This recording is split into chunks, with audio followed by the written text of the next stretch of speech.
গাড়িটা জলে যেন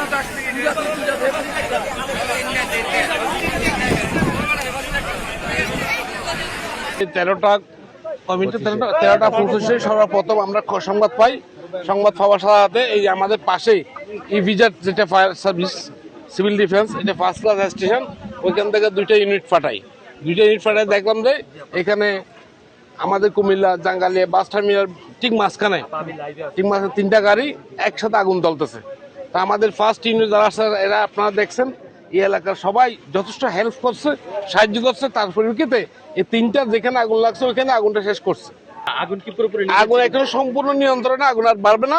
এখন যেখানে ড্যাম্পিং, এটাকে বলা ড্যাম্পিং বলে, স্মোক হিট থাকলে আমরা পানি দিই, এটা বলা ড্যাম্পিং, মানে ড্যাম্পিং এর আগুনটা নির্বাপন করা হয়। কয়টি ইউনিট কাজ করছে? আমাদের দুইটা ইউনিট কাজ করছে। আমি অলরেডি সদর থেকে আসছে, আমি একটা ইউনিট আসছে, মোট তিনটা ইউনিট আসছে।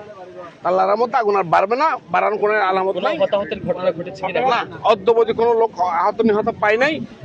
এগুলো আহত নিহত থাকার কথা না, এই গাড়িগুলো রানিং গাড়ি না, এগুলো বাস টার্মিনালে রাখছে। এটা গাড়ি নতুন কিনা, এটা পুরাতন কিনা, মেকানিকে কাজ করতেছে কিনা, কাজ করার সময় আগুন লাগছে কিনা, কেউ আগুন ধরাই দিছে কিনা, সেটা আমরা পরিদর্শন না করে অগ্রিম বলা যাবে না।